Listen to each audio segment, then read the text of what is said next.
রাত 10টার পরও যদি কোনো বউ রান্নাঘরে দাঁড়িয়ে থাকে তাহলে বুঝে নিন সেটা শুধু রান্না নয়, পরিবারের প্রতি ভালোবাসাও। আজ অনেকদিন আগে আনা সোনালী মুরগিটা রান্না করছি।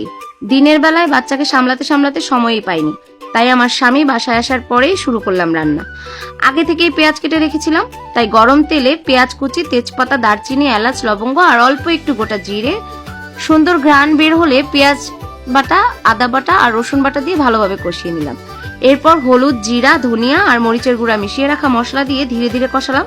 তেল উপরে উঠে এলে ধুয়ে রাখা সোনালী মুরগি দিয়ে ঢেকে ঢেকে কষালাম, যেন প্রতিটি টুকরোয় মশলার স্বাদ মিশে যায়। তারপর আলু দিয়ে আবারও ভালোভাবে কষিয়ে পরিমাণ মতো জল আর স্বাদ মতো লবণ দিলাম। সবশেষে গরম মশলা দিয়ে আরো 5 মিনিট জাল দিয়ে নামিয়ে নিলাম। সত্যি বলতে ধৈর্য নিয়ে রান্না করলে স্বাদটা অন্যরকমই হয়। সংসারে ভালোবাসা শুধু বড় বড় কথায় নয়, এমন ছোট ছোট যত্নেই লুকিয়ে থাকে। পরিবারের মুখে হাসি দেখার আনন্দটাই সবচেয়ে বড় প্রাপ্তি। আরো একটি জরুরি কথা, আপনার বাসা, দোকান বা অফিসকে নিরাপদ রাখতে আমাদের সিসিটিভি ক্যামেরা ইনস্টলেশন সার্ভিস রয়েছে।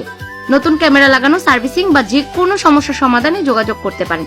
ভিডিওটি যদি ভালো লাগে তাহলে একটা লাভ রিয়েক্ট দিয়ে জানিয়ে দিন। আপনার বাসায়ও কি রাত করে রান্না করতে হয়েছে? কমেন্টে লিখে জানান। আর এমন আরো ভিডিও পেতে ফলো করতে ভুলবেন না। ধন্যবাদ।